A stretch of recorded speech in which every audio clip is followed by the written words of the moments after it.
नमस्कार दोस्तों, मैं हूं पृथ्वी एंड कैसे हो सभी फिट एंड फाइन। आज हम डिस्कस करेंगे दास प्रथा के बारे में। दास प्रथा की दुनिया बहुत ही काली थी। दास प्रथा की जो दास्तां थी बहुत ही दुख भरी थी।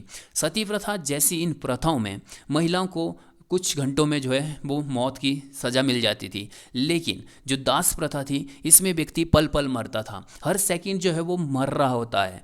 दास प्रथा जो है वो बहुत ही लंबा टॉपिक है हमारा। अगर हम दास प्रथा पर डिटेल से डिस्कस करने लगे तो हमें लगभग हर देश के बारे में डिस्कस करना पड़ेगा, क्योंकि बहुत ही रेयरली कोई देश ऐसा रहा होगा जहाँ पर दास प्रथा जैसी कोई प्रथा ना हो। तो आज का जो हमारा टॉपिक है बहुत ही इंटरेस्टिंग होने वाला है। तो चलिए अपना डिस्कशन स्टार्ट करते हैं। दास प्रथा किसी उम्र की मोहताज नहीं थी। दास प्रथा में ये नहीं देखा जाता था कि कोई बच्चा है, कोई बूढ़ा है या कोई औरत है। इसमें सब बराबर पिसते थे, सभी को जो है दास बना दिया जाता था। आपने दास प्रथा के अलग अलग रूप देखे होंगे, जैसे कि भारत में बधुआ मजदूरी, नाम तो सुना ही होगा, बहुत सारी पिक्चर एंड सीरियल बन चुके हैं। एक सीरियल आता था उड़ान, आपने उसमें देखा होगा। जो उड़ान होती है वो क्या होती है, वो बधुआ मजदूर होती है। मतलब जो दास प्रथा थी ना, इसमें जो बच्चा होता है वो पैदा भी नहीं हुआ होता था, उससे पहले जो है उस पर मोहर लग जाती थी दास्तां की, स्लेवरी की या बधुआ मजदूरी की। एक्चुअली में दास कैसे बनते थे, होता है कि ज़्यादातर जो दास होते थे वो गरीब ही लोग होते थे। उनको जो है जब पैसों की ज़रूरत पड़ती थी तो वो जो है संपन्न वर्ग से, जो भी बड़े बड़े जो लोग होते थे उनसे लोन लेकर जो है वो उस नीड्स को जो है पूरा करते थे। लेकिन जब वो जो है उस ऋण को नहीं चुका पाते थे तो जो है उनको उन लोगों के पास जो है दास के रूप में रहना पड़ता था। और ये जो दास की प्रथा जब एक परिवार में स्टार्ट हो जाती थी तो उसमें आगे को पीढ़ियों जो है ख़त्म हो जाती थी, क्योंकि जो है वो लोन चुका नहीं पाते थे जो उन्होंने ऋण लिया होता है। और जो बड़े जो लोग होते थे, जो रिच जो लोग होते थे, ये जो है जानबूझकर जो है इनको लोन से, मतलब इनको ऋण से जो है मुक्त नहीं करते थे, क्योंकि इनको जो है दास चाहिए होते थे। और इनका जो है जो लोग होते थे, इनके जो मालिक होते थे दासों के, उनके द्वारा इनका लगातार शोषण किया जा रहा होता था। मतलब इनको जब कोई भी दास है उससे कोई फिक्स नहीं होता था कि उसको इतने टाइम तक ही काम करना है, कोई फिक्स नहीं होता था कि उसको कोई कौन सा काम करना है। मतलब जो मालिक होता था उसको जो मर्जी आए वो वैसा काम उनसे करवा देता था, और जितना मर्जी टाइम हो, मतलब टाइम की कोई लिमिट ही नहीं थी। 24 आवर जो इनसे काम करवाया जाता था। और जो दास होते थे उनके कोई किसी किसी दास के मालिक कितने करूर होते थे, मतलब किसी किसी के, हर किसी के, बहुत रेयरली होगा बीच में जो इन दासों से जो है थोड़ी दया भावना से बात करता होगा। और जब इनसे कोई गलती हो जाती थी तो इनको जो है कोड़े मारे जाते हैं। डू यू नो कोड़े? कोड़े मतलब चाबुक, इंग्लिश में वीफ कहते हैं इसको ना। तो जो कोड़े होते थे उनको कोड़े से जो इनको मारा जाता था, और इनको उतना ही खाना दिया जाता था जितना जो है ये जो है जीवित रह सके उससे। मतलब 2 टाइम खाना दिया जाता था, लेकिन वो भी जो है भरपेट नहीं।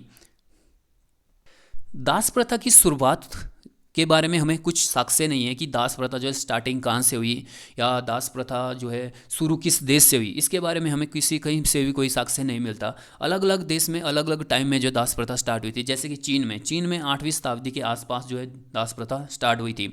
लेकिन अगर मैं दास प्रथा पर अगर ज़्यादा बात करूँगा तो जो अफ्रीका वाला हमारा ये जो कॉन्टिनेंटल है ना, यहाँ के लोगों पर जो है दास प्रथा की तो एक मोहर ही होती थी। मतलब जो यूरोपीय लोग होते हैं ऊपर से, ये लोग जो है नीचे आकर यहाँ पर अफ्रीका में लोगों पर हमला करके इन लोगों को जो है बंदी बनाकर यूरोप की मंडियों में जो है बेच देते थे। और यहाँ पर जो इनकी बोली लगती थी सामान, जैसे कि सामान नहीं बेचते, कोई गुड्स हम आजकल बेचते हैं दुकानों में, वैसे इनकी गुलामों की मंडियाँ लगती थी और इनको जो वहाँ पर बेचा जाता था। जितना भी हेल्थी गुलाम होगा, जितना भी हेल्थी कोई पर्सन है या गुलाम है, वो उतना ही महंगा जाता था, और जितना पतला टक टक करता जो होता था वो उतना ही सस्ता जाता था। तो मतलब एक व्यापार था दासों का। और ये यहाँ पर जो मेन जो रोल होता है ना, वो ये यूरोपियन ही, मेरे हिसाब से तो यूरोपियन ही सबसे पहले जो है दास प्रथा स्टार्ट की होगी इन्होंने। क्योंकि आप आगे को देखोगे ना तो दास प्रथा को अगर ह्यूज लेबर पर कोई लेकर गया है तो यूरोपीय ही लेकर गए थे। ये फ्रांसीसी पुर्तगाली जो है यहाँ पर आते थे, इन पर आक्रमण करते थे और इनको जो है यहाँ से जहाज़ों में लोड करके जो है ले जाया जाता था यूरोप में। और जब अमेरिका की खोज हुई थी, आप मुझे कमेंट बॉक्स में कमेंट करना कि जो अमेरिका थी इसकी खोज किसने की थी। अब आप कहोगे कि खोज मतलब ये यहाँ पर जो है किसी ने पहले इसे बनाया होगा फिर खोजा होगा। एक्चुअली ऐसा नहीं है, यहाँ पर जो पहले से ही अमेरिका था, यहाँ पर पहले से ही लोग थे। लेकिन जब यहाँ से यूरोपियर जो गए, उन्होंने जब इसे देखा तब जो है पूरी दुनिया में जो है इसे, दुनिया में इसका नाम पता चला कि यहाँ पर कोई ऐसा कंट्री भी है या ऐसे कोई लैंड भी है जिसे हम नॉर्थ अमेरिका कहते हैं। तो हम मानते हैं कि जो जो यूएसए है, इसको जो है यूरोपीय द्वारा खोजा गया था, लेकिन वो कौन पर्सन था उसका नाम मुझे बताइएगा। बहुत ही आसान क्वेश्चन है। तो जब यूएसए को खोजा गया था तो यूएसए के जो लोग थे वो जो गोरे, हम गोरे एंड काले कहते हैं, जो गोरे लोग थे वो काले लोगों को यहाँ पर जो इन्होंने क्या कर लिया, गुलाम बना लिया। और जो गोरे लोग थे वो दक्षिणी राज्यों की जो बड़े बड़े खेत हुआ करते थे उनके स्वामी हुआ करते थे। और जो अफ्रीकी जो काले लोग थे जिन्हें हम ब्लैक हब्सी भी कहते हैं, तो उनको जो है ये दास बनाते थे और उनसे यहाँ पर कृषि कार्य जो है करवाया जाता था। कृषि कार्य के अलावा भी इन पर जो है बहुत सारे अत्याचार होते थे और बहुत सारे काम करवाए जाते थे। आप देख सकते हो जो हमारा ये अफ्रीका कॉन्टिनेंटल है, यहीं से जो है दासों की जो है भेजा जाता था, मतलब यहीं से दासों का व्यापार हो रहा था। चाहे आप यूरोप देख लो, चाहे दक्षिण अमेरिका देख लो, चाहे नॉर्थ अमेरिका देख लो, जो भी देखो ज़्यादातर जो व्यापार जो दास जाते थे या जो स्लेव जाते थे वो अफ्रीका से ही भेजे जाते थे। मतलब जो अफ्रीका का जो मेन कॉन्टिनेंटल था एक गढ़ माना जाता था दासों का। और दासों कहीं भी जो है इनको दासों की ज़रूरत होती थी यूरोपियों को, ये अफ्रीका में जाते थे, वहाँ से ब्लैक हफ्सीज को उठाते थे और सीधे ले जाते थे बाहरी दुनिया में। जो जहाज़ होते थे ना उनमें जो इनको ठूस ठूस के भरा जाता था। और यहाँ जहाज़ों को में जो यात्राएं इनकी होती थी बहुत ही मतलब महीनों महीनों की यात्राएं होती थी, और उसी में बीच में जो है बहुत सारे जो लोग होते थे वो मार दिए जाते थे और इनको कोई फ़र्क नहीं पड़ता था। मतलब जो यूरोपीय थे इनके द्वारा बहुत अत्याचार किए थे इन लोगों ने, चाहे वो अफ्रीका हो चाहे कोई भी ऐसा कंट्री जो इनका उपनिवेश रहा था, वहाँ पर इनके द्वारा बहुत अत्याचार किए गए। वहाँ पर जो है लोगों को जो है गुलाम बनाया गया था। एक पर्सन थे जिनका नाम जो था अब्राहम लिंकन, हर कोई इनका नाम जानता होगा। बहुत ही बड़े पर्सन हैं, बहुत ही लोगों के जो है लेजेंड है। जो अब्राहम लिंकन हैं जो ना वो सभी बहुत सारे लोगों के जो मोटिवेशन के जो है एक मार्ग है। अब्राहम लिंकन जो थे वो भी फर्श से अर्श तक उठे थे, उन्होंने भी जो है सारे मंजर देखे हुए थे। अब्राहम लिंकन जो थे वो अमेरिका के 16वें राष्ट्रपति बने थे। ये जो आपके सामने ये अमेरिका है, यहाँ के 16वें राष्ट्रपति बने थे। इससे पहले जितने भी राष्ट्रपति हुए थे उनके भी गुलाम हुआ करते थे, उनके भी जो है अपने गुलामों की एक फैमिली हुआ करती थी।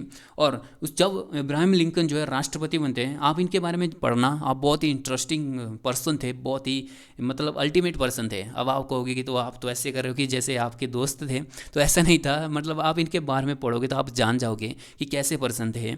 बहुत ही स्ट्रगल किया है इन्होंने राष्ट्रपति तक पहुंचने के लिए। आप इनके बारे में जब मतलब गूगल कर लो यार, गूगल में ही आपको इनके बारे में, इनके स्ट्रगल के बारे में पता चल जाएगा। बेसिकली बहुत सारे लोग जो इनके बारे में जानते होंगे। तो इन्होंने ही 1864 को यूएसए में, अमेरिका में जो है दास प्रथा को ख़त्म किया था। अब्राहम लिंकन जो है 1864 भी हो सकता है या 1863 भी हो सकता है, कोई भी डेट हो सकती है। 1863 या 64 में इब्राहिम लिंकन जी जो है वो अनाउंस करते हैं कि दास प्रथा जो है अमेरिका में समाप्त की जाती है। और यहीं से जो है आप देख सकते हो इस पिक्चर से दिख रहा होगा आपको कि कितना माना होगा इन लोगों ने इनको, क्योंकि इन्होंने जो एक ऐसी प्रथा को समाप्त किया था जहाँ पर जो है मानवता को नाम ही नहीं था। और जब एक ऐसा पर्सन राष्ट्रपति बनता है तो आपको क्या लगता है इनका जो है विरोध हुआ होगा क्या? इनकी जो है किसी ने जो है आलोचना नहीं की होगी? तो सभी इनके अगेंस्ट में खड़े होंगे, क्योंकि कोई भी अच्छा कोई काम करता है तो उनके अगेंस्ट में सभी खड़े होते ही हैं। सभी तो क्या मतलब, मेरा बोलने का मतलब जब आप कोई अच्छा काम करोगे तो उसके अगेंस्ट में आपको लोग खड़े हुए दिखेंगे ही दिखेंगे। अब जब आप सोसाइटी में कुछ चेंज करना चाहोगे तो आपको लोगों का सामना करना ही पड़ेगा। अगर आज आप इस यूनाइटेड स्टेट ऑफ अमेरिका को देख रहे हैं ना, इसके पीछे मेन जो हाथ है वो हमारे अब्राहम लिंकन का ही था। अब्राहम लिंकन की वजह से आज हम इसको यूनाइटेड स्टेट कहते हैं। आप जब भी आपको टाइम लगेगा तो आप इनके बारे में ज़रूर पढ़िएगा।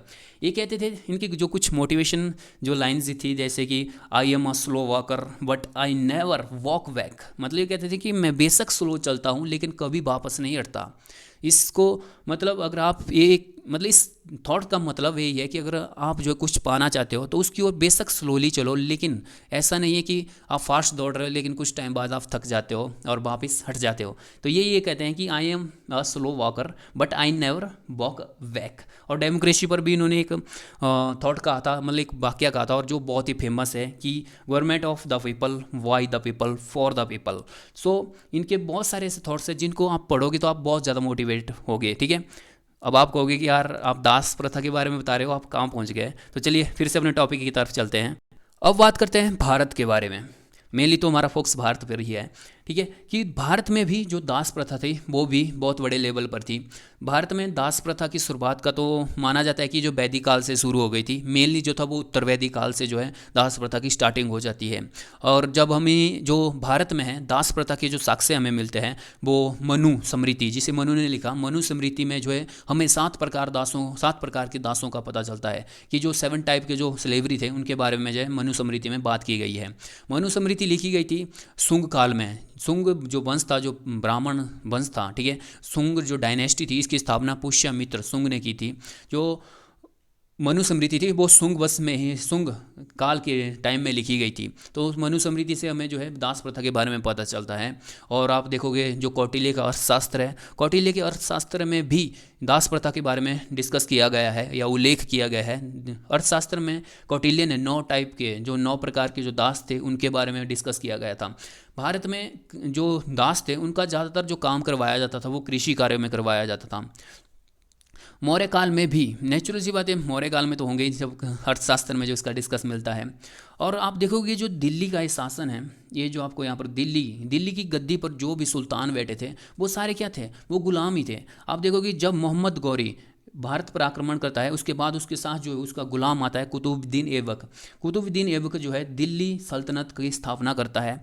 कुतुबुद्दीन ऐबक जो है किसका गुलाम होता है, मोहम्मद गौरी का होता है। उसके बाद कुतुबुद्दीन ऐबक का जो गुलाम होता है इल्तुमिश होता है। उसके बाद इल्तुमिश को, कुतुबुद्दीन ऐबक के बाद जो है इल्तुमिश गद्दी पर बैठा था दिल्ली की।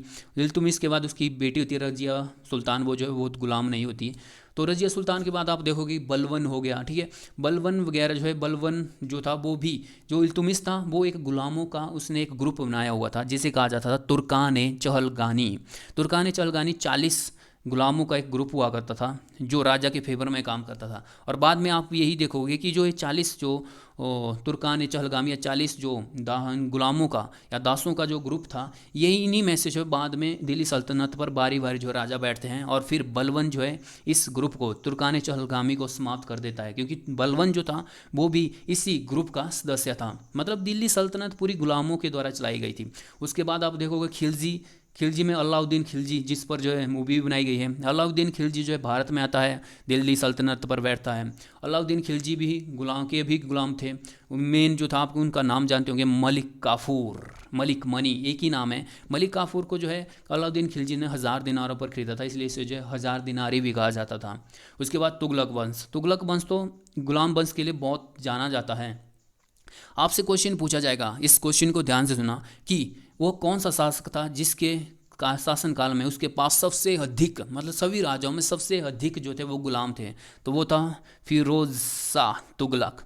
फिरोज शाह तुगलक का जो कार्यकाल रहा है 1351 से 1388 के बीच का रहा है। और इसके काल में सबसे ज़्यादा गुलाम थे। ठीक है, मतलब ऐसा नहीं था कि उनकी केयर नहीं करता था, लेकिन जो गुलाम थे वो सबसे ज़्यादा फिरोज शाह तुगलक के काल में थे। और उस टाइम माना जाता था कि जिसके पास जितने ज़्यादा गुलाम होंगे उसके वो जो उतना ही बड़ा राजा होगा। उसके बाद सैद वंश आता है, लोधी वंश आता है, लगातार जो है दास प्रथा बनी की बनी रहती है। फिर आता है दौर अकबर का। आपको पता है कि 1526 में पानीपत के युद्ध में क्या होता है, बाबर जो है इब्राहिम लोदी को हरा देता है। उससे जो है जो भारत है वहाँ पर मुग़ल साम्राज्य की स्थापना होती है। और उसी का जो है आगे की पीढ़ी में एक राजा बनता है अकबर। सभी ने इसके बारे में पढ़ा होगा। अकबर जो है अकबर ने जो है दास प्रथा पर जो है बैन लगाया था। कब जो है अकबर ने दास प्रथा पर बैन लगाया था? तो अकबर दास प्रथा पर बैन लगाता है 1526 में। इस स्लाइड में जितने भी जो टॉपिक की जो पॉइंट लिखे हुए हैं मैंने, वो एग्जाम पॉइंट ऑफ से बहुत ही इंपॉर्टेंट है। अकबर ने दास प्रथा पर बैन लगाया था 1562 में। एक्चुअल में अकबर ने पता किस टाइप की दास प्रथा पर बैन लगाया था? उसने बैन लगाया था कि जब कोई युद्ध होता था तो उसमें जो राजा हार जाता था तो उसके जो सैनिक होते थे, उसके जो लोग होते थे, उनको जो जीता हुआ राजा था उन्हें गुलाम बना लेता था। तो अकबर ने इस गुलाम जो प्रथा थी उस पर जो है बैन लगाया था। बाकी पूरी दास प्रथा पर जो उसने बैन नहीं लगाया था। फिर हम बात करते हैं आधुनिक काल की। तो आधुनिक काल में जो कार्नवालिस थे, ये वही कार्नवालिस है जिसने जमींदारी व्यवस्था, स्थायी बंदोबस्त जो है वो स्टार्ट किया था 1793 में। तो इसी ने जो है 1789 में जो है वो दास प्रथा के व्यापार पर प्रतिबंध लगाया था। मतलब इसने कहा था कि आप दास रख सकते हो, ठीक है, आप दास रख सकते हो, इसमें कोई हर्ज नहीं है, लेकिन आप दासों का व्यापार नहीं कर सकते कि आप गए बाहर मंडी लगाई और दासों को बेचना स्टार्ट कर दिया, आप ऐसा नहीं कर सकते हो। ये भारत की बात हो रही है, ओके। फिर फाइनली जो दास प्रथा को पूरी तरह प्रतिबंधित करता है, पूरी तरह तो नहीं हो पाता, लेकिन प्रतिबंध जो पूरी तरह जो बंद करवाता है वो है गवर्नर जनरल एल एन वरो। एल एन वरो जो है 1843 में दास प्रतिबंध अधिनियम 1843 के नियम 5 के तहत जो है दास प्रथा को समाप्त करवा देता है। और आप आज भी, हाल ही में मैंने मतलब 2-3 साल पहले पढ़ा था कि जो तमिलनाडु में जो न्यूज़ आ रही थी कि तमिलनाडु में बहुत सारे दासों को जो है रिलीज़ किया गया, मतलब जो बधुआ मजदूर थे उनको रिलीज़ किया गया। मतलब अभी भी दुख होता है कि अभी भी जो है लोग हैं वो किस थिंकिंग में जी रहे हैं। मतलब भारत जो है वो अभी भी कुछ कुछ ऐसे एरिया हैं, जैसे कि कर्नाटक में कुछ ऐसे एरिया थे, उड़ीसा में कुछ ऐसे एरिया थे जहाँ पर जो है बधुआ मजदूरी हो रही थी। तो मतलब भारत बहुत कहीं कहीं ऐसे रीजन है जो अभी बहुत पीछे हैं, उनको विकास की राह में लाने में अभी भी तो सरकार लगातार काम कर रही है, बट हमें पूरा का पूरा भारत जो एक साथ जो है आगे बढ़ाना पड़ेगा। अदरवाइज़ कुछ जो ऐसे प्लेसेस हैं भारत में पीछे रह गए हैं और कुछ प्लेसेस बहुत आगे चले गए हैं, जैसे कि मुंबई वगैरह, ओके। तो दास प्रथा के बारे में अब हम अपने संविधान के बारे में बात करते हैं कि क्या हमारे संविधान में भी जो है दास प्रथा के बारे में कहा गया है। तो अगर आपने मेरा पॉलिटी वाला सेक्शन नहीं देखा होगा तो पॉलिटिकल का आप देखना, अब मेरी प्लेलिस्ट में चले जाना। प्लेलिस्ट में जो है आपको जो हमारी पॉलिटी है, पॉलिटिकल है, उसका जो है फोल्डर मिल जाएगा, उस पर क्लिक करना। वहीं पर आप जो है फंडामेंटल राइट मिलेंगे आपको। फंडामेंटल राइट में आपको मिलेगा अनुच्छेद 23, संविधान का भाग 3 में फंडामेंटल राइट की बात की गई है, और 12 से 35 तक, 12 से 35 तक जो है फंडामेंटल राइट की बात की गई है। मेनली जो है वो 14 से 32 तक ही है। तो हमारे संविधान का अनुच्छेद 23 जो है बात करता है दास प्रथा की प्रतिबंध पर। उसमें अनुच्छेद 23 जो है का जो टाइटल है उसमें कहा गया है कि जो अनुच्छेद 23 के अनुसार जो बालात श्रम और जो बालात श्रम है और जो ह्यूमन ट्रैफिकिंग है उस पर जो है प्रतिबंध लगाता है। मतलब जो दास प्रथा है, सीधा सीधा वो कहता है कि दास प्रथा जो भारत में बंद है, ठीक है। अगर कोई दास प्रथा को बिहेव में लाता है तो वो जो है सज़ा का हकदार होगा।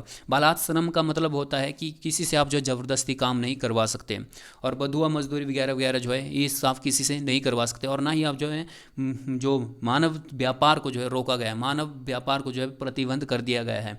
मानव व्यापार के साथ साथ ही जो है वो जानवरों के व्यापार पर भी जो है प्रतिबंध लगाया गया है। आप किसी जानवर का जो है व्यापार नहीं कर सकते, ऐसा नहीं है। मतलब कुछ ऐसे जानवर हैं जिनको मारने के बाद उनका व्यापार किया जाता है, जैसे कि हमारे जो टाइगर वगैरह है उनकी खाल को बेचा जाता है।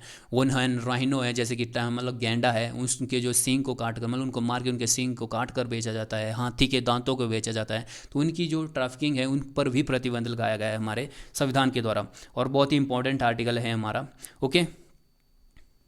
सो गाइस, ये था हमारा दास प्रथा। अब मिलते हैं नेक्स्ट वीडियो में किसी नए टॉपिक के साथ, तब तक के लिए बाय बाय गाइस।